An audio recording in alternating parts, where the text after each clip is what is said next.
Okay, so I just kept building this up, constantly sampling, changing my color, and then smearing it around. So this is kind of what I ended up with. And I'm looking back and forth. You can go here and sample other colors. If you feel like it's lacking some colors, you could go in. And I'm on that mixer brush. Make sure you click on the layer you want to target. And you just go in and I'm just smearing this stuff around. So this is still, we're going to add a lot of detail to this later. But I'm this line segments kind of fan out on these. So, I'm trying to add kind of that angular radial kind of paint strokes there. So I can add some more definition later, like with some lines and things with my tablet. So right now everything looks pretty smudgy. Nothing looks very neat. But when I turn on all my layers, I've gone to each layer and smudged them. It's really starting to come together. I can kind of look here. Now watch, with everything turned on, I feel like I'm missing some of the shadow and some stuff here. So I'm going to click on the back grapefruit layer. Now, because I'm clicked on that layer, it's going to end up painting just on that layer. I'm going to go in and sample this darker color again. Or actually, I'm going to go here. And actually, it has a pretty dark color there. I'm going to grab this color. Let's just do it there.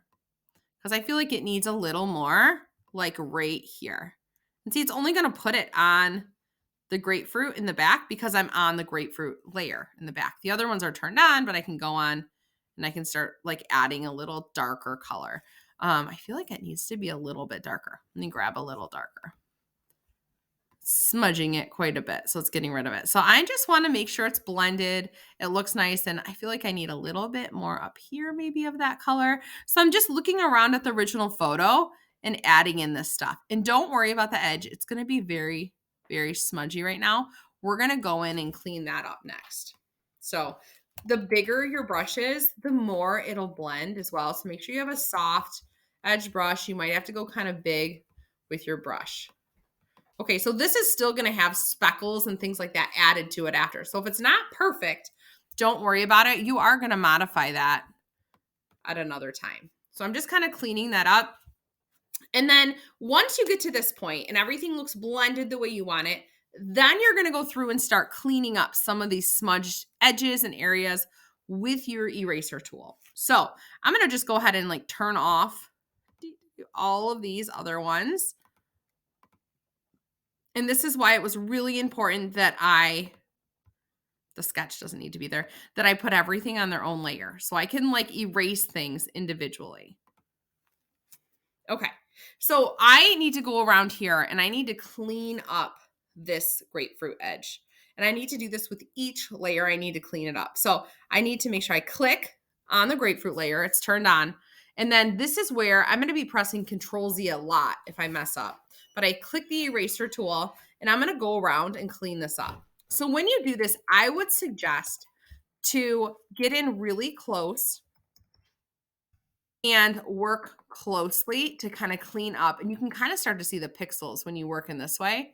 And then see, I messed up, Control-Z, start again. So I'm zooming way in and I'm just going through and cleaning this up. So Control minus, Control plus, you want to make sure the edge isn't fuzzy, right? Because it's a hard edge object.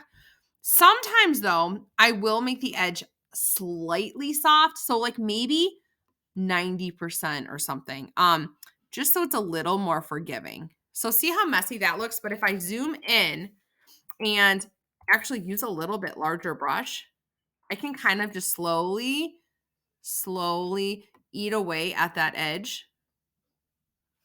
But you may need to try it over and over. So Control-Z, Control-Z, Control-Z, Control-Z will bring you back.